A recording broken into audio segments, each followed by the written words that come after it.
last 2 My weeks. star. I was loving that. So, I rock with that.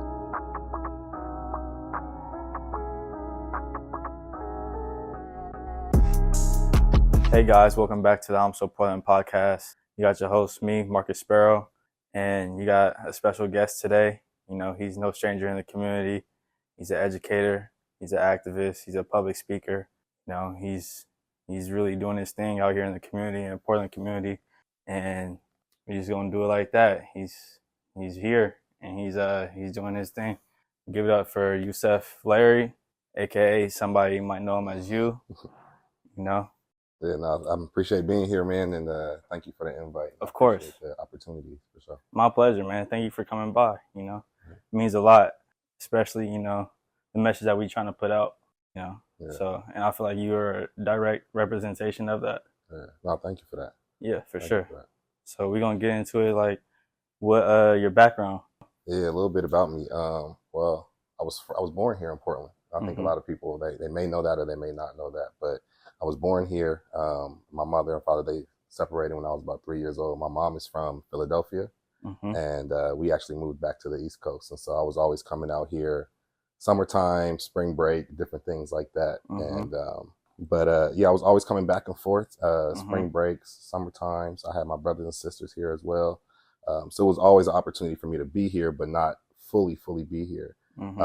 But I moved out here for high school, and that was the biggest difference for me. That's when I was here every single day, getting to know a lot of people, meeting people that my dad knew, that my brother knew.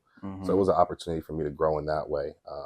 And then I went back to the East Coast again, played college basketball, did that for 4 years, went to Rutgers University, and then ended up coming back here. And the main thing for that was wanting to impact the community. I know my dad had a big impact on it, and my family and the people that I care about really cared about it. So I wanted to put my part in that as well. So that's why I had to come back and commit myself to enhancing the community in whichever way I could. You say you went to high school here. What high school did you go to? Yeah, I went to Lincoln High School. Lincoln? Yeah, I went Southwest? to Lincoln High School. Yeah. Downtown. My brother went there. Yeah. And so I'm just getting hot. But my brother went there, and my older brother, my older sister. So I didn't really have a choice. We actually lived near Grant. But I was like, nah, I got to go where my brother is, because I knew some people there already. So that's how I decided to go there. More comfortable. A little bit. Easier to adapt. Yeah, especially just coming from the East Coast. For sure. Yeah. So you said you went to Lincoln downtown. What was it? What year did you go? Yeah, so I was at Lincoln from 04 to 08. And during that time, my brother was a big basketball star there when I first got there. And coming from the East Coast, I didn't know too many people.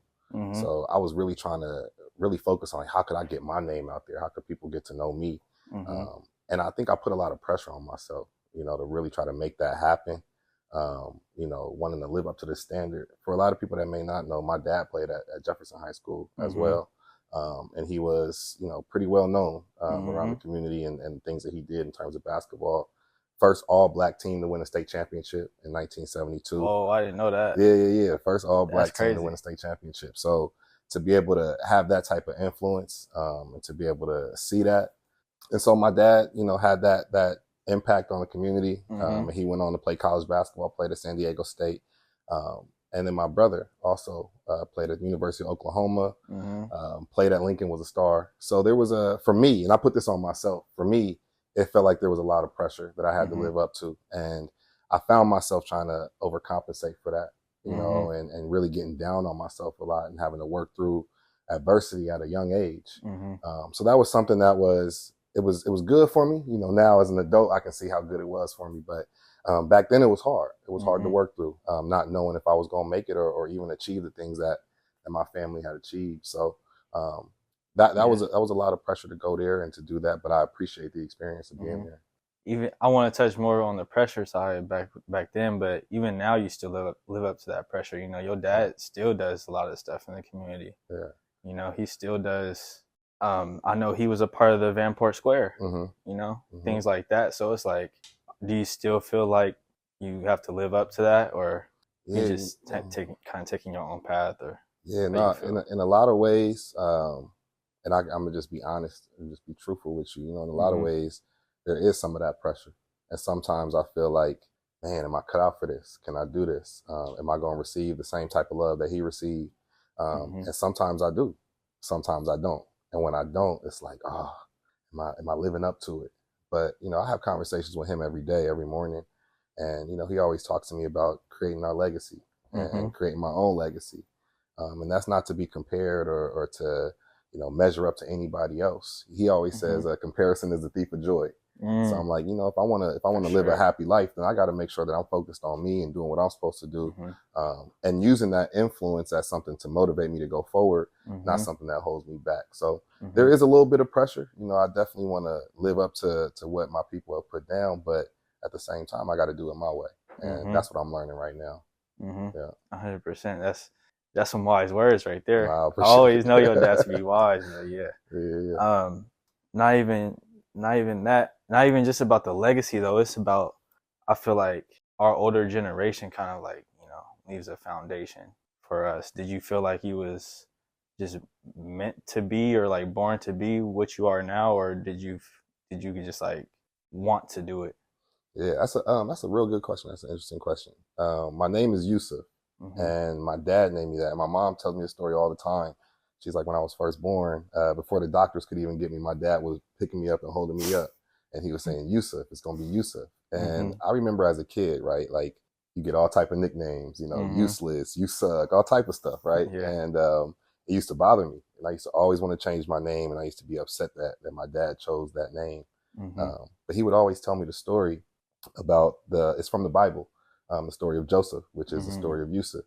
And it talked about being the favorite son and having all these skills and talents and all these different things. And I started to buy into it a little bit. I started to believe like, well, maybe if I'm just patient, I wait my time, things will come out to be how I want them to be. But I just have to know that I got to go through some hard things first. And that's okay. So, not that I always felt that I was special, but I always knew I was destined to be greater than what maybe I thought of myself. And that had a lot to do with my name that I wanted to change, that I wanted to get rid of, So I appreciate my dad taking time to really think about that and then to do it as quickly as he wanted to. My mom wanted to do all type of different names, but my dad came up with that one, and it was special. So I appreciate that, and I appreciate having the opportunity to represent something like that. So yeah, that's good. You make the best out of it. So growing up, you mentioned like how you was picked on as a kid. What other experiences, like just growing up in Portland, being Black, what other like unique experiences or challenges have you faced? Yeah, so I spent a lot of time on the East Coast, and I was on the East Coast from first grade to 8th grade. And then I moved out here for high school. And as I said, my brother was a good basketball player. My dad had his legacy in the community. And so, it was always that I felt like I had to prove myself, because it felt like, and I'm not saying this is what it was, but it felt like there were a lot of people that didn't want to see me succeed.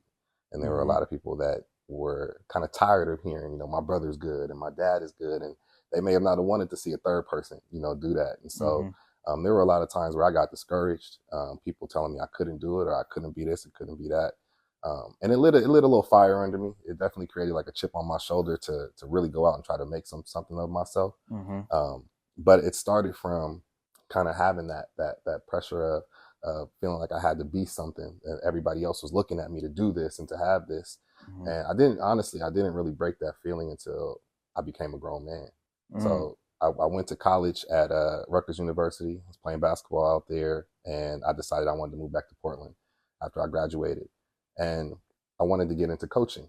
And as I think about it now, and I would have probably never admitted this like 5 years ago, but as I think about it now, when I got into coaching because I felt like my high school basketball career wasn't as good as it could have been. And I felt like I didn't achieve things that I wanted to achieve as a basketball player when I was here in Oregon. And I felt pressure to do that. I felt pressure to have some kind of something that I could hold on to. My dad is a PIL Hall of Famer. My brother's a PIL Hall of Famer. I didn't get that opportunity through basketball, so I wanted to create that opportunity through coaching. And what I found is that I love basketball. I really do. I love it. But I'm not in love with basketball. It's a thing that's a tool for me. It's pushed me to be better and be greater. But there's other aspects of who I am that make me great. And so I had to realize that and take some of that pressure off of myself that, I can do other things, and it doesn't have to be what people expect of me. Mm-hmm. So yeah. So that really shaped you for the Mm-hmm. journey that you're on now. You mentioned that you had coached. I seen that you coached at Roosevelt, right? Mm-hmm. Y'all went pretty far, right? Yeah, we did pretty well under my time. There were times where we had some struggles and some Mm-hmm. adversity we had to go through, but through my time there, we definitely saw the program get better. Definitely saw the children get empowered and do things that maybe they might have not thought they were capable of doing. I've had, when I was coaching, I ended up coaching 3 players that played Division I basketball, and still opportunity for more players to do so.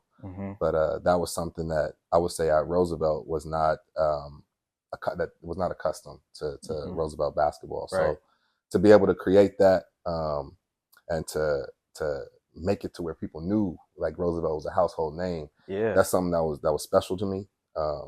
But also too, what I realized is that there's a lot of history with PIL basketball and Oregon basketball, and I had a small piece of that history, but that doesn't necessarily shape the whole program or anything. Like I think that they're still doing great things to this day.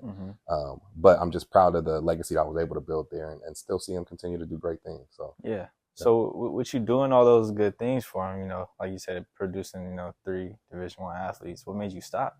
Yeah, so I'll get into it a little bit, but I actually was let go. I actually was fired. Oh. Yeah, I actually was fired, and I'll just be honest, I don't know still to this day why I was let go from that position. I haven't been told, haven't no information. Really? Yeah. So, I found out that Oregon is in terms of hiring and stuff, Oregon is an at-will state. So if they want to get rid of you, they can get rid of you, and they really don't have to have a reason. I assume it's for a variety of reasons. Who knows? But I've never been told exactly why. And I had a winning record. We did pretty well. We had an impact on the community. So I'm not sure, but I'm still happy to see them doing well. Still happy to see them producing and having the outcomes that they are having. So, I know that still comes from some of the influence that I had on it. So I'm just proud of that. And I'm just proud that they're still doing it at a high level. Can't control everything. Yeah, for sure. Yeah. But you mentioned that you feel like you didn't have the best high school, experience as a basketball player. Do you feel like that was because like the coaches or? No, well, I can't say, I'm not going to say it's because of the coaches. No, I thought I had some good coaches, but I had 3 coaches during my high school time. So 3 coaches in 4 years. Dang. So it was never like an opportunity to get like a rhythm. It was never an opportunity to get like accustomed to how things go and build a relationship with a coach. The only coach I had multiple years, his name was David Adelman. He's actually an assistant coach over at the Denver Nuggets right now. Oh, really? Yeah, he's done some good things, especially in basketball. But he's the only coach I had more than 1 year. So my high school career was kind of sporadic in a sense. I didn't really get to put my feet down. And the other piece that I got to be honest about and just be truthful about, I know like what I do now, and I work in education, and I'm trying to do these things. But I had terrible grades. I was academically ineligible. Yeah, I had terrible grades, bro. I was academically ineligible. My half of my freshman year, my sophomore year, half of my sophomore year, the second half of my sophomore year, the second half of my junior year. The only year I was able to play a full season of basketball was my senior year of basketball. That's crazy, and you still was able to play college? Yeah. So how it all works out, bro. It's like that's crazy. I graduated from Lincoln High School, and I graduated with a 1.9. No lie. Graduated with a 1.9. My fault, y'all. I'm laughing because this is a dude that really has his master's right now. Yeah. Well, that's how you never know. You never know how it's going to work out. But, that's crazy. I graduated Lincoln with a 1.9, and I remember trying to apply everywhere, and I was like, oh, I'm going to have to go junior college. My brother went junior college, so it didn't seem like it was a far-fetched thing for me. But I ended up applying for Tuskegee University, which is down in Alabama, to HBCU. So I was always really, really smart. I just did not want to do homework. I was not feeling it at the time. And so I actually got a good SAT score. I had a really good ACT score. So Tuskegee actually ended up, accepting me. And I went down there, was trying to play basketball. I didn't have my grades in order. Did not have put anything together. I was just out there just kind of kicking it. Yeah. That's why I got to be honest with the young folks when I talk to them. Like, yeah, it's cool to have fun, but you gotta be focused too, because you don't know when it's gonna stop. So I was kind of goofing off down there, but I made some great friends down there that I'm still really cool with today. And I ended up transferring and going to junior college. And that's where my college basketball career started. Just having the opportunity to kind of refocus, kind of get rejuvenated, going to the JUCO. So I did that, and I was able to kind of get myself back on track. But I wasn't the best student. And even when I was at Rutgers, I think I graduated with like a 2.6, 2.7, something like that. I mean, I was an athlete, but that's still not great, So I could have done a lot better. But I think, honestly, I got a 4.0 in my master's. And part of that is because I didn't do well in high school, because I was not doing as well in my bachelor's in college. So I was like, on my master's, I got to do this. I got to make sure this happens. So that was a big motivation for that. So, I mean, you never know how it's going to turn out. You just got to stay focused and know that you can. And you never know when that motivation is going to kick in. So that was a big factor. That's good. So tell us, you mentioned you touched a lot on the Tuskegee. What about when you went to Rutgers? Yeah, Do you still kind of have that? Yeah, I mean, so Rutgers was fun too. It was fun too because I was back on the East Coast, and that's where I spent my formative years, getting to know. So I still knew a lot of people, and it was fun being back there. My family is originally, my mom's side, they're originally from Philly. So it was cool. It was real cool being close to them, being able to, see them on the weekends and stuff like that. But I still was, kicking it. I was still doing my thing, and that's where I'm gonna tell a real story.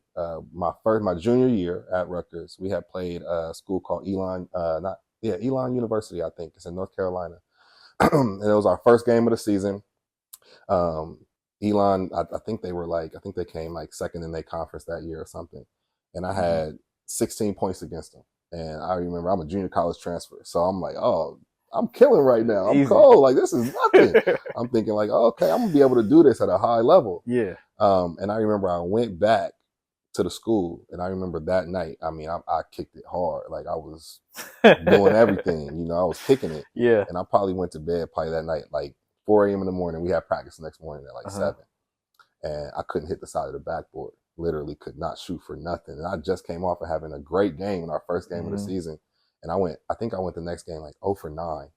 And I just had to stop shooting because I was 0 for whatever. So if I'd have kept shooting, that would have been a bad look. Yeah, 0 for 9. Yeah, it was bad. It was bad. And bricks, but yeah, it was bad. It was real bad. It was real bad. And I never got it back. I never was able to get back in that rhythm. And I remember the whole preseason, I was killing. And so to like completely fall off, my coach used to make a joke. He was like, man, you 0 for December. Like, yeah, man, I was missing a lot. But to go through that, to have that high of the greatest experience I've ever had basketball-wise, and then to follow it up with probably the worst experience I ever had basketball-wise, it was real tough. It was real tough. And I had to ask myself, do I really want to do this? And I found myself kicking it more. Friends that weren't playing basketball, that had nothing to do, weren't doing nothing but what they were doing. And I'm kicking it with them all the time, and we ain't, we just chilling, and I'm not focused. I'm not getting back in the gym. I'm not. So it was real hard at first, trying to figure that out. And after that junior year, you have an end of the season meeting with your coach. My coach looked me in the eye and was like, I think you should think about transferring.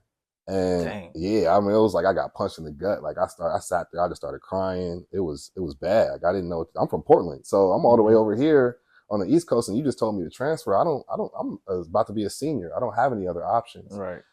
So that was really, really hard. But I decided that I was going to work my butt off that summer. And I had a friend that was literally with me every day. We was going to go lift. We was going to work out. So I appreciate having that extra little motivation there. But I came back that year and was one of the team captains and contributed a lot to that season. So it was definitely a learning experience, that just because you go through some adversity don't mean that you can't pull yourself out. And just because it's happening doesn't mean it has to happen. Right. You can find a way to climb out. So that was a good experience. And my coach that actually told me to transfer is like one of my mentors today. Like that's my homie. We talk all the time. He done looked out for me. I was an assistant coach at Rutgers after I coached there. So our relationship is phenomenal. But he had to motivate me by not complimenting me or not telling me I could be great or I could do this somewhere else. Giving you the real. It was real. like, I needed some real. Like, no, bro, you ain't doing this right. And if you ain't doing it right, then you can't do it here. Yeah. And it kind of just set a different fire up under me. So I appreciated having that. You mentioned too, like your friends, the people that you was hanging around with. Did you know realize at the time, like that they was kind of dragging you down? Nah, heck no. I thought they was lifting me up. You know, I'm like, after the game, they're like, okay, let's go here. Let's go kick it. Yeah. I'm like, all right, cool. Cause I ain't have a good, I was 0 for whatever. I ain't have Right. a good game, you know? So then to, after the game, be kicking it all night, Mhm. be, you know, trying to do this, trying to do that. I should have been in the gym. I just Mhm. went 0 for whatever. I should have Mhm. swiped that card and been in there all night. But it's you got to have people that want to see you win, even when you're not winning. Mhm. And that's what I realized in friendships. It's like, it's not just about who's around you when you feel good, who's trying to pick you up when you don't feel good. Right. And those are the lessons that I had to learn through that. Make the positive changes. Mhm. Sometimes you need that extra from your homies, your friends. Yeah. And I realized that my life started changing when I started hanging around people that were self-motivated. I got a homie, For real. he owns a clothing brand. He lives out in Arizona now, but he's from out in Jersey area, Philly area. Mhm. He was getting straight A's. He was on our team. And I mean, I kind of kicked it with him that first year. Mhm. But then that second year, we got real close. And I just saw that there would be times where we'd be kicking it. He like, yo, I got to go to the library. Mhm. You're like, you going to the library? You tripping? What you talking about? And then every time he stayed consistent. I got to go study for this. I got to go put in this time. Dang. I got to go volunteer over here.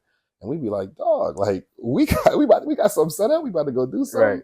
And he always was just real disciplined. And I remember that senior year, I was like, I'm gonna really try to, not in like an envious or jealousy type of way, but just like I'm gonna really watch him and really try to learn from him, so I could figure out how to do this at a high level, because I don't want to feel like I'm taking a step back or I'm always, you know, not succeeding in the ways that I want to. So it's good to have people you could look at and then get some motivation from them too. Gotta make those hard decisions. Yeah, for sure. What you call it?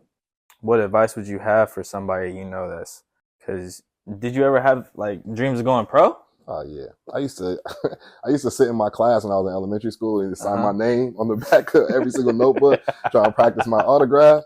But you know, honestly, I used to think like, so my brother was really good at basketball, and you couldn't have told me Kobe couldn't have beat him in basketball. When I was like, if you would have asked me, I'd have said, nah, Omar is cold. He was cold. He was good. He was really good, and it was a real, I don't even know if he knows this, but it was a real reality check for me when we were sitting there talking, and it's like, NBA is not an option anymore. Like this is not something that's going to happen. And I'm like, this is the best basketball player I've ever seen in my life. And he's talking about this ain't going to be, it ain't going to happen. And he started looking overseas, and then overseas wasn't working the way he wanted it to. So he had to start looking at coaching. And I'm like, damn, like, okay, am I about to be that? He like, couldn't go overseas. I mean, you know, it's so opportunistic. Like you guys got to be at the right, at the right place at the right time. Really for a lot of those types of things. So it's like there's a lot of players that are really good, and they're sitting at home and don't have that chance just because it wasn't the right time for them. But they still got the skill, you know. But it kind of psychologically kind of discouraged me from looking at it at a big picture type of thing. I was like, if he ain't gonna make it, then I really ain't gonna make it. But that's on me though. You know, I'm comparing myself to somebody else, and you know all that. But that was a big thing for me, being like, man, I don't know if I'm gonna be able to do this. So if I can't do it professionally, what else can I still be a professional in? What else can I still do and still be good at it? And what I realized as I became an adult is I'm a good speaker. I'm a good talker. So how can I use that to influence people and still, you know, have some type of motivating factor about what I'm doing? So, you know, it all comes together. So you figured out coaching was what you was going to do next? Yeah, coaching was a big thing for me because it gave me an opportunity. One, it gave me an opportunity to be around basketball. And then two, it gave me an opportunity to use my voice and to motivate on a consistent level, right? And it didn't, and I was coaching varsity, so it was about basketball we were coaching, but it was a lot of life stuff too. It was a lot of understanding who you are, not being a victim to your circumstances, working through adversity, emotional intelligence, different stuff like that. And I think that, you know, when we look at, you know, they teenagers now, they still young, but when they become adults, they're going to be able to think back on some of the stuff that we talked about and be like, man, we talked about some real stuff, and I'm going to be able to grow from that. So, you know, that coaching gave me an opportunity to do that and still be attached to basketball. But what I realize now is that I'm still coaching. I'm still doing it in a different way, a different form. Now I'm talking to people about who they are as people and how that impacts how they might show up at work. How the work might show up on them. You know, it's a whole bunch of different stuff that we talk about and dive into. And so I appreciate having that prior experience, but what it shows me is this is always who I've been. This is always what I was doing. Coaching was just a piece of that. So it was a good experience, but it was a learning experience. All right, I want to talk about what you're doing now, but real quick, I want to ask you a question. What advice would you have for somebody that has ambitions of going, to the league or going pro, but it's not realistic for them. It's just not lining up for them. Yeah. What advice would you give them? Yeah, I would say still be a pro and approach everything as if you're a pro. And like the lessons that I learned from college basketball and then high school basketball is discipline. Discipline, like if people want to have lives of freedom and be able to do what they want to do, then you got to be disciplined. That's how you're going to get to where you want to get to. And I think a lot of people are just like, I'm going to just live my life freely and everything's just going, it doesn't work like that. You got to put yourself in position to live freely. And so I think that is something I would talk to kids about, just maintaining your discipline. Don't be concerned about whether you're going to be a pro or whether you're not going to be a pro. Are you a pro in being disciplined in what you do? Every day, are you showing up on time? Are you getting the work done? Are you leaving things better than you found them? Are you motivating people? Like, what are you doing that is going to still make you a pro, even though you're not, on the court doing it? So I think there's a lot of ways for people to still find ways to still be what they want to be without necessarily being in what they want to be. And I would say discipline has been the biggest piece for me. And as I say, like I was like, when I was in college, I was kicking it a lot. The biggest difference that got me to being the man that I am today is discipline. I had to say no to a lot of things. I had to understand that everything in moderation, nothing in excess. Like there's so many things I had to learn about myself in order to get to where I'm at now, to where I can show up how I show up. So it comes with that. Okay, I like that. That's some good advice. All right, so like I said, what kind of things are you doing now? Just like around the community, or what you doing professionally, or whatnot? Yeah, so I work for MESD, which is Multnomah Education Service District. Okay. It's funded by the Department of Education, and that's a federal thing, and that's through our state as well. And what I do for them, I am their lead equity facilitator. So any equity initiatives, professional development, outreach, community work, I'm in charge of implementing that and making sure that is happening at a high level. At MESD, we got a real push to just, really look out for people of color within our organization, making sure we're hiring and retaining. But also a big thing is for me, and I'm sure it's organization wide, but giving opportunities and providing opportunities. I say this all the time, right? Like, so we know for our community, there's a ton of daycares. There's a ton of people that want to work with kids, but there's some barriers that might prevent them from actually being a teacher or actually being a principal or even a superintendent. But we have people that want to do it. Are we creating ways for them to have access to that? And that's what we got to look at. We got people out here. And so I just want to try to remove some of those barriers so that we can look at things and really give opportunity to people who deserve them. What kind of, my bad. No, you're good. Go ahead. What kind of barriers are you seeing, come across? Yeah. So biggest one is financial. It's hard to pay for school. Like, and then after you pay for school, you got to pay your loans back. So who want to sign up for that? Like I'm paying some loans for my master. I'm like, dang, I don't want to have that, but it's a barrier. It's something that's going to prevent people from wanting to sign their names. Having outreach programs that are actually recruiting people, looking for people that can come in and join organizations. Like if we can't just wait for them to have an aha moment and say, oh, let me look into this company. No, these companies have to do the work too. They have to look into the community and find who's good at what and how can we put them in position to do this. So I think there's some different approaches that maybe our organization is trying to take.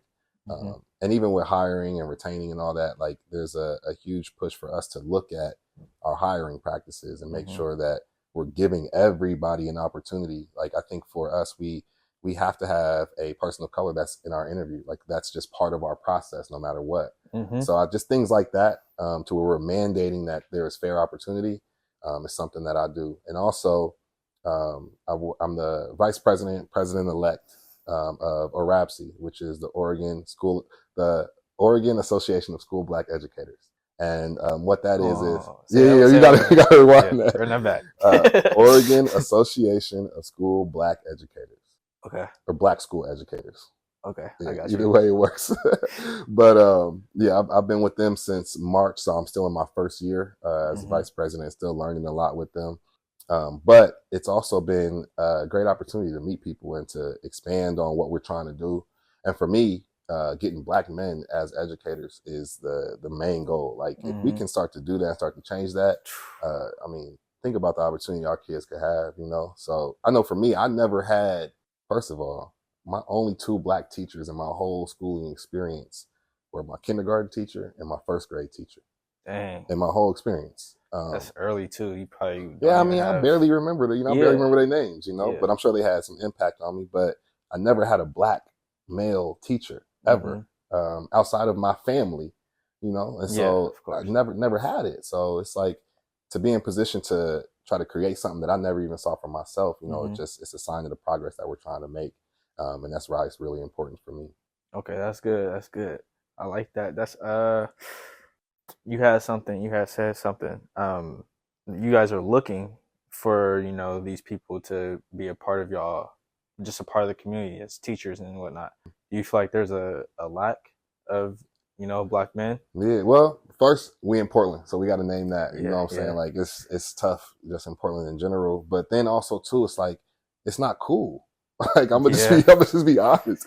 It's not cool. It's not a major breadwinner. It's not a moneymaker, in the sense that we look at it. It's like, I want that money now, and I want to see the effects of what I'm doing. And this is not a long road, but it takes time and it takes discipline to be on this path. And I think for a lot of young brothers, it's like, man, I don't want to wait that long. I don't want to have to be in position where it's 8 years down the road. Now I'm finally getting to what I want to get to. So I think that's also a big deterrent and something that we have to look at as an education system as to why aren't we getting people that are applying for these jobs. And I know the money is a main thing. Like, it's a big thing for me, like, I got to make sure that I'm comfortable and taken care of to even be in position, so I think that's also a big piece. But trying to find ways to, I think we got to inspire kids earlier. I got a cousin that's out in Seattle. His name is Keenan Allen Ladd. He's a teacher in Seattle public schools. He makes TikToks. He got Instagram. I mean, he's doing all this creative stuff. And I'm seeing how kids are like tapping in. They commenting on his stuff and everything. And I'm like, okay, now we're making it cool. Right. So it's like, but nobody told him he had to do that. There was no boss that made him create that initiative. He's doing that. So it's more so, how do you create personality in the job that you have? Everybody got to go to work, but how do you make it fun for you? How do you showcase that this is actually something that is going to benefit you, not only academically, but socially as well? And I think that's a big reason why a lot of young brothers aren't really looking at it, is because it's not fun. It's not cool. I never would have, if you would have asked me in high school, I'd have said, hell no. I never would have been working in schools. But that's where I'm at now. It's led me, even in saying that, it's led me to this path. So, just finding ways to try to make it cool, try to make it your own. That's what's important. Yeah, for sure. So there's definitely other avenues. Like, I'm sure, like, if you have enough views, obviously you can get paid, from these different platforms and whatnot. So you got to kind of like be creative sometimes, You got to. And also, the way I look at it is, each of us, and it takes time to realize this, but each of us have something unique about us, like legitimately have something unique about us. It's about, are we going to tap into it? I've been telling people, you got to listen to the compliments people give you, like, honestly, because people will tell you innately, their first instinct, they're going to tell you what they like. They're going to let you know, right? And so my whole life, I was always getting, oh, you're a good talker. You're a good speaker. You can be in conversations with adults. You're like a preacher. You're like this. And I would always hear, and I'd be like, oh, man, like my mom, best friend talking about I'm this, I'm that. And I'm like, man, I don't want to hear that. Like, I'm trying to go to the league, I ain't trying to hear these types of compliments. But when I think about it, I've been getting this type of, my whole life has been like this. And this is what people have been saying. So I need to recognize that. It's not just because I'm just gifted with it, or it's like, this is a real thing for me. So how do I attach that? So I always tell people, what have people always told you? Have you really looked into it? Have you really sat down and said, maybe I do that, and maybe I do this, and maybe I do that? It's just figuring out ways that you can really see yourself outside of yourself. So that's been big for me, as perspective, and really being able to see myself more so than how, because emotions are crazy. They go all types of different ways. So I always want to see what's the reality based on how I feel. How I feel might be subject to where I'm at the time or what I'm doing. But who am I really? And what am I really trying to do? So those are big questions I ask myself all the time to try to get to the answer and figuring out who I am. Yeah, you had to really reflect and do some reevaluation and stuff that. You had mentioned, like feelings and truth, and sometimes it can be hard to determine, Mm-hmm. which is which, what you want to go with. But you had mentioned you were president. You're president elect. Yeah, president-elect. Yeah. How'd you get to that position? Yeah. You know what? It was shocking for me because I thought I was just putting my name in the hat. I didn't think it was gonna like really be what it Yeah. was. And it was a community vote, so people from around the state, not just in Portland, but around the state, were voting for it. So it was a big thing, and it was, like I said, it was not something I thought I was going to win. But when it started to become a reality, and then also too, I had people that were like, "Man, don't do it, because it's gonna take up all your time. You're not gonna have no free time." So, but I remember I was sitting on my couch and I was like, I'm about to just do this because this is gonna be something that it could be something that helps change my life and push it in the direction that I want to go in. But also, when I was younger, I was real personable. I would talk to everybody, literally. And as I got older, I started to peel back on that a little bit and started to become more and more reserved, to the point to where, like, I was walking in rooms, I might not speak to nobody. And that's not just natural to me. And so I took this as an opportunity to try to get back out there a little bit, try to get back to the joy and the happiness I had as a kid when I was just willing to talk to anybody, trying to get back to that. So this is just a good opportunity and growth point for me, just as a person, as well as professionally. So that's how it kind of came about. But like I said, I wasn't expecting this. So I'm just thankful for those who did vote for me. That's good. That's good.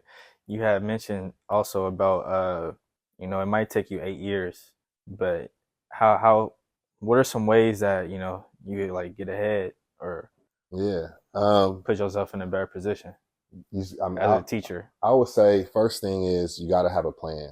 You definitely got to have a plan. And I would say write it out. Don't just have it in your head, because the power of the pen is really important. And when you put it down, it's like manifesting it for you. I remember, I'll tell you this little story. My brother, this was maybe like in 2019, he got contacted by somebody about a TED Talk. And at the time I was unemployed, didn't have a job or anything. And I remember he was sitting at the table and he was talking about it. And I was like, man, I want to do a TED Talk one day. Like, I think I could really be good at a TED Talk. Don't have a job. Don't have no kind of indication as to how this is going to happen. You said, wait, who was this? This was my brother Omar. Oh, okay. And I remember we were joking, because we joke around a lot, and like we keep it real with each other, like we ain't holding no punches. And I was like, man, I want to do a TED Talk one day. He was like, man, you need to find a job. And I remember being like, yeah. He was like, you just need to find a job, get some money. And I was like, yeah, but whatever I do, I'm gonna do it using my mind. I don't know what it is. I don't know how it's gonna come about, but I want to get paid for my mind. And I remember saying that when I was unemployed, didn't have no opportunity, nothing. And we were just talking. And I look at it now, and I look at what I'm doing, the work I'm putting in, and the things that I asked for. I'm getting paid for my mind now. I literally get paid to share my thoughts and my opinions. And that's something that I manifested 5 years ago, and I never would have imagined. So there's real power in that. And there's real power in really just believing in something. You don't know how it's going to happen, how it's going to get there. But, when you believe in it, it has the opportunity to come true. You still see yourself doing a TED Talk? Yeah, I mean, if the opportunity comes, I gotta get a little better with just a few things, just my approach and how I go about it. But I think if the opportunity comes, I definitely take it for sure. Yeah. I feel like that's really you. Yeah. That would be something that you could do good at. But you said your position that you have now is it really takes a lot of your time. How do you balance that? Your professional and your personal life. Yeah, it's hard. It's real hard. I'm trying to, honestly, like, I'm in the process of trying to figure that out right now.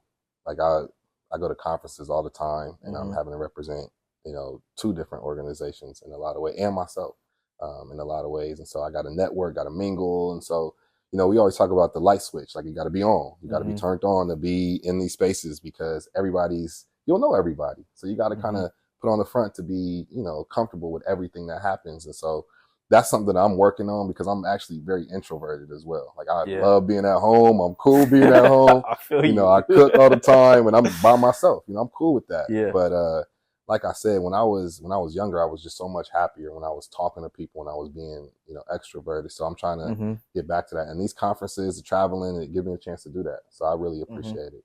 You just said that you really introverted. What got you like? What you mean when you say you introverted? Cause you say you always always talk to people and stuff. Like, so what you mean when you introverted? Yeah. So, well, I want to be honest. I want to Yeah. be real. I want to be honest. So when after I got done with college, I wasn't playing basketball anymore. I didn't really have like an outlet or things that made me want to get up and be active and be motivated. And, I started smoking weed and I started, getting to the point to where it was like, oh, I'm doing this every day and I'm doing this all the time. And I found myself wanting to be in the house all the time. And I'm not saying it's a bad thing. People do what you do. I ain't knocking nothing. Cause I've been there, I've done it, but it was taken away from my motivation and it was taken away from my wanting to meet people and wanting to interact. And also, the other piece, and I had to realize that I'm a lot better when I'm not. So that's something that I had to work through and something I had to realize. But also the other piece, just being honest, some of the stuff that happened at Roosevelt, kind of getting let go in that way, not being able to explain to people why I got let go. And, if Portland basketball is a huge thing out here. It's that's all people care about, so to have something happen publicly like that, and then not be able to explain, why it happened or how it happened. It was embarrassing a little bit. It was like, I don't even want to talk to nobody. I don't even want to go outside. And, and it's a natural occurrence of things, but, relationships change because of that. People that I thought I was close to, maybe wasn't as close to, and those were things that, definitely impacted me emotionally and also put me in a position to kind of be reserved and hold myself back. And so I'm still kind of working through that. I'm still kind of finding my confidence back in that. And, but that was part of that process. So, those are two things that I feel as though now I can look back and say like, man, it kind of helped me back from being who I am. But it also, with that, allowed me to really look at myself and look at my life and figure out what do I want to do, because I can't allow other people to dictate who I am. It was a good lesson, all in all. Yeah. Dang, that's crazy. You said, I feel the same way though too. Like I feel like when I stopped smoking, like I kind of got back to my normal self. Yeah. Like you could really lose yourself, just battling with those addictions. A lot of people say weed's not addictive, but what?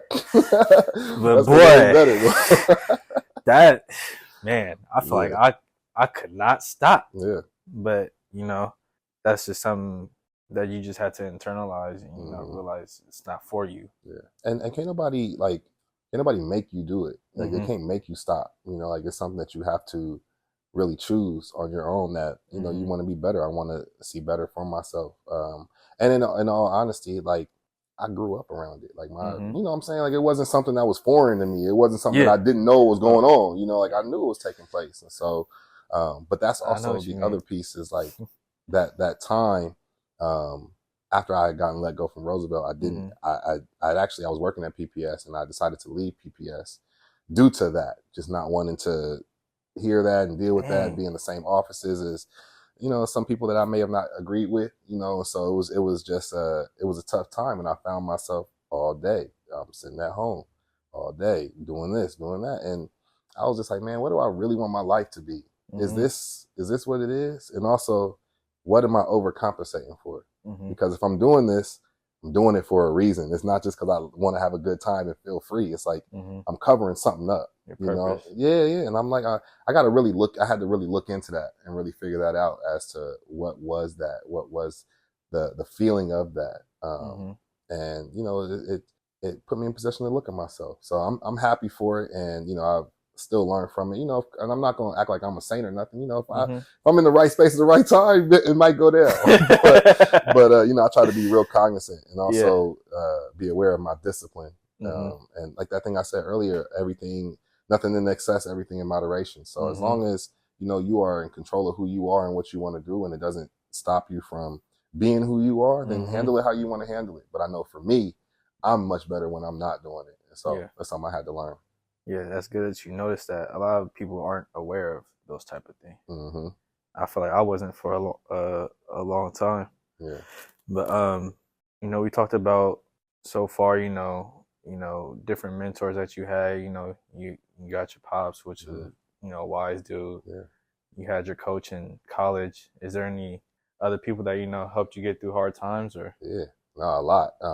And that's something I've been trying to do lately, just give people their flowers, mm-hmm. My mom is a phenomenal woman. I talk about my dad a lot. I think it's just because I could see myself a lot in my dad and I emulate that. But my mom is a phenomenal woman as well. She's extremely intelligent. She graduated from Cornell University. It's the Ivy League. She graduated one of the top of her class. She's been in all types of magazines, business magazines. I don't know what exactly her position is, but I know she's pretty high up there for an international banking company. So she does her thing. She's just kind of more low key with it, but I got two parents that have done phenomenal things and have really set a tone for me. So that's something I'm really appreciating. And then also just the coaches I've had, other coaches I've had, some friends that I've had, just put me in position to learn more, put me in position to grow. My brother, Omar, is probably my biggest influence. Okay. Yeah. Your brother, yeah. Your brother played with Blake Griffin too. Yeah, he played with Blake. Yeah, he played with Blake. That's crazy. That's still crazy to me. Yeah, he got a bunch of stories. But actually, I went out there one summer. I stayed with them for the summer, and I was working out with them and everything. And all them dudes, they was all real cool. And Blake was real cool. His brother, Taylor Griffin, used to cut my hair when I was out there. So it was cool. He used to cut hair? Yeah, he used to cut hair. And I mean, he was the only one cutting, so it probably wasn't all that great. Crazy. But no, he was doing his thing, and I appreciate it. They all really looked out for me, and they was all really nice. So I appreciate that. Yeah. How do you feel about that now? Like now you see like Blake Griffin, where they at right now. Yeah. Is it like crazy? Like I really know them. Yeah, it's wild. There's a bunch of players that I used to know growing up, or have played with, or have seen, or my brothers played with that are doing amazing things in basketball, and it's always humbling when you're like, man, like, okay, I was on the court with that dude at one point. Like, I done played against Kevin Love. Now he had 50 and whatever, but you play against Kevin Love. I mean, it's you see these players and they get to this superstardom, and it's like it's a humbling thing to know that you played with them and that you've been on the same court as them, and you can see them doing great things now. So hats off to all them dudes that's doing it. I'm proud of all of them, especially even Mike James from Portland. He was the same class as me in high school. And, for real. If you knew him, you knew that this was possible just because of his confidence, his attitude, and how he carried himself. He's a bucket. Yeah, he's always been that, and that's what I think. The thing that people, if you know him, he's always had that dog in him, and so it's not a surprise to me that he's doing what he's doing. It might, maybe at the level that he's accomplished and the things that he's done, because it's phenomenal. But I was pretty sure he's always had that attitude. And so that's the one thing about Portland guys is they do kind of carry a little swag about them. When we go other places to go play around the country, everybody's always like, man, y'all are good. So it's like, you can get caught in a little funk here in Portland just being used to seeing players and doing what they do. But when they go across the country, they take off and do other things. So, Mike is a prime example of that. Yeah, for sure. You got other people too. Before we, we about to get off track. Talking about, I feel like we could talk about basketball forever. Oh yeah, already. But but you had we was just talking about mentors and stuff. I know in our family, we got spiritual.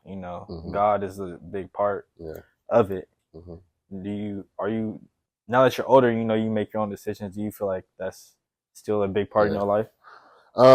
So that's a good question. That's an interesting question, and something that I'm like thinking about now, still even like trying to understand more about just myself. My dad has always been extremely spiritual and always been extremely wise, and he's been a bunch of different religions. Honestly, he's been a bunch of them, so he knows a lot about them. And for me, as I'm trying to figure out my own faith and spiritual journey, I have to ask myself, well, what does that mean for me?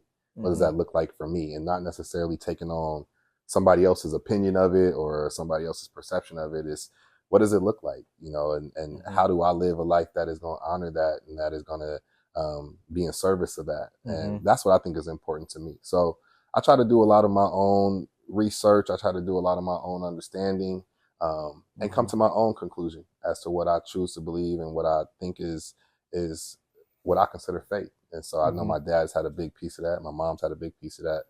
and my family has as well. So I'm just trying to just Mm-hmm. do it, whatever works for me and how it works for me. Mm-hmm. That's what I'm focused on, and it's served me. So I'm really happy with the decisions that I've made. Mm-hmm. Okay, so you're not really tied down to like no religion right now. No, I mean, of course, I grew up in a Baptist church, Mm-hmm. and also my dad was Muslim at one point.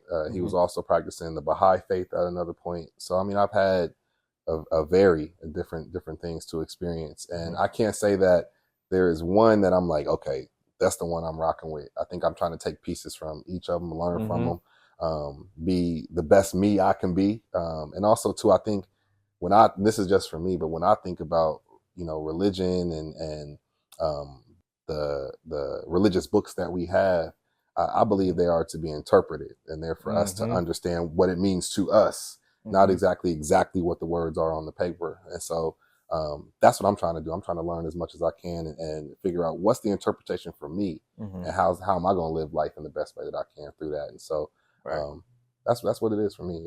Yeah, I could say that for sure. I agree with that. Taking about the part of taking pieces from each, because I feel like my main thing is I'm studying the Bible right now. I mean, our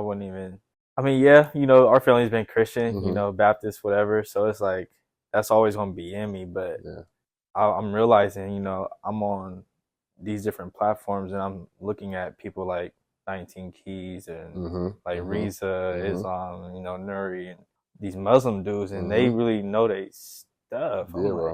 So I mean, I don't even know. We all have our own journey. But I love to hear that though, because I follow 19 Keys all the time, and I that's one of the dudes that I'll say this, like, you never want to be like, oh, I'm trying to be like him. You know what I'm saying? Like, I gotta live my whole life, but if there's somebody that I could look up to and say, man, that's inspirational, I love to follow his journey. And I'm not saying that he's always right. He's a human being like I am, but he says things and does things that definitely motivate me and inspire me. The other dude that I would say has been a big influence has been LaRussell, this rapper named LaRussell. I'm sure you heard of him. Cali? Yeah, out of Cali. I'm sure you heard of him. But he just is dropping knowledge. He's dropping gems. And of course the Kendrick album. I mean, I've been bumping that. I've been bumping that the last 2 weeks. I've been bumping that. So, I rock with that. But my biggest influence, honestly, was Nipsey Hussle. Oh yeah. I started listening to Nipsey in 2007. I remember where I was, what I was doing. Like it was my old house in my basement. I was watching MTV Jams and I saw his video and I was like, oh, who is this dude? Like he kind of cold. And I just followed his career. And now we see all the little interviews and stuff that, all the little sayings that he has and different inspirational quotes. And I look at him like, man, I learned a lot from that, just listening to it and hearing that. And so it shaped my life a lot. So those are entertainment wise good influences. So yeah. Okay, that's good. So you picked up a lot of stuff from Nipsey on the way. Before I do want to touch on one more thing, and that's the future of social justice and education. What do you see as the biggest challenges? Not only challenges but opportunities as well. Yeah. For me, I think it comes down to money. And that's simple, right? And that's the easy answer, but it is. Like if we look at our country revolves around money, and we live in a capitalistic social society. So money is everything. And it's like we can have the greatest intentions, we could have all the greatest programs and greatest ideas, but if we don't have funding behind it, then it doesn't matter. And what I see in Oregon, what happens is there might be funding, because I think it's, in some cases, there's a lot of performative action. Like there might be funding, but that funding is for 1 year. Or that funding is for half a school year, or for a couple months, or even for 2 years. And if we're trying to change something that has been happening for decades, and we're thinking that changing 1 year is going to change something that has impacted millions of people, then we would say that that's probably not the smartest thing to do. But yeah, we keep doing it and keep doing it and keep doing it. And what it does is, when we're not able to be sustainable, it takes the accountability also off the funder, whoever's putting the money towards it, because they're saying, oh, we gave you the money, but what'd you do with it? Didn't make it last. So, okay, can't do that again. Keeps the money in their pocket. And also Now it's the challenge of, well, did you really care in the first place? Or were you waiting for them to say, oh, this wasn't going to work? So those are things that we try to talk about. And I think the biggest way to combat it is talking about it. Every time I'm in a meeting, any opportunity, I'm like, we have to look at the money side of it too, because that's going to be the deciding factor. It's not about, as much as it is about how we feel, it's not about how we feel. And the money's always going to determine whether this works or not. So if we're not actually putting the money behind it, then we don't actually think it's going to work. Yeah. So those are the things I look at. Yeah, I think money is another big part of it is too, is like, I feel like we have, like, as Portland, we have a big community. Yeah. Like, especially at Black people. So, I mean, I don't know. I feel like it could be, a big part of it is like the people too. Like, I feel like we could easily invest in ourselves. Yeah. Portland is interesting, and I'm not, I love Portland. My family's from here and all that, and I'm from here. I love it. But I think Portland is also, we have to be honest about how unique this city is, and what we come from, especially the Black community coming from Vanport, coming into the North and Northeast community, and then spreading out, amongst that. It's a unique city. And I feel as though, this is just my personal opinion, and nobody has to agree with me on it, but I feel as though sometimes we compete with ourselves. And we don't have to, like there's enough resources out here and enough money out here for all of us to be successful. But I think just due to the decades and decades of being so few, it's naturally created a competitive aura amongst us. And that it's kind of like, it's faux pas to say that, but so one thing I'm trying to do is like, let's talk about it. There's nothing wrong with it. Like how are we going to get over it if we're not acknowledging that sometimes we compete with each other, and we have to be honest about why are we doing that, and we have to look at ourselves and ask ourselves, why do I feel the need to do that when I have an opportunity to big up my brother? Why am I talking about him or tearing him down when I could push him forward? So I think those are some of the things that we got to look at as a community, and really understand why we are doing the things that we do. And I'm not saying everybody does that, of course, I'm speaking generally, but I think it's important for us to evaluate, because we have special talent here, and sometimes our special talent doesn't get pushed the way it should because it's competitive. So we got to break that down a little bit. Yeah, let's break it down. Yeah. But like, I don't know. I just feel like there's a lot of different programs. Like you just mentioned, you part of 2 different programs. So like, I know there's even more out there. Do you think it's ever possible for like us as Portland community to come together and just create, something for all of us, and just the biggest piece of that to me is sacrifice. And I think people have to be willing to sacrifice some piece of who they are, whether that be financially, whether that be socially, whether that be even their ego. People have to be willing to sacrifice something in order to achieve something great. Like I just got done watching this movie. It's called Rustin, and it's talking about Martin Luther King. He was creating the I Have a Dream speech. The dude Rustin was behind the scenes, and he was setting up everything, organizing everything, making sure it was ready to go. And what we know is the I Have a Dream speech. Like that's what we see on TV. That's what they always quote in the meetings, whatever. You know, it's like they love Martin Luther King, but you don't know the people that had what they had to go through to set that up and to make sure that happened. And for this dude, he had to sacrifice his name being out there. He had to sacrifice his money. He had to sacrifice his livelihood in order to make sure that this monumental thing could take place that could move Black people in a position that we may have never been in before. Right. He had to sacrifice to do that. And that's the question for us is, are we willing to sacrifice to push and make sure our voice gets heard? And so that's an individual question we all got to ask ourselves. We can't answer it for other people, but we got to evaluate, are we willing to do that? So in other words, we just got to play our role. You got to play our role. We all on the team. That's why basketball is beautiful. We all on the team. We all trying to make it, but everybody does something different. And so if everybody's trying to go get 30, that team's not going to win many games. Right. If people only crashing for rebounds and they ain't, making shots, they're not going to win games. So everybody has to do something different and be okay with that difference and know that they're a superstar in the thing that they are doing differently. I think if we can look at that and really take that on and embrace that, then our city elevates a little bit. So that those are some of the challenging pieces, but I think it's capable. I think we could do it. I think so too. I think, it's a lot. We definitely have a lot to work on for sure. Like you said, but I think it's possible. Yeah. I mean, I think we as a country, we got a lot to work on, so I mean, Portland is a small piece of that, but I think if we can start it, then it trickles off into other places, and we start to see other cities getting inspired by the work that we're doing. So, but it's going to start with, we have to sacrifice a little bit. We got to give more of ourselves to get that back. So that's what I'm focused on. Yes, sir. Yeah, that's what we should all focus on, man. But you know, I loved having you on this. This was huge, bro. Like, we really broke down a lot, and I feel like a lot of people is gonna benefit from this. But you know, as a token of my appreciation, you know, I gotta get you right. Oh man, you already know. I appreciate it.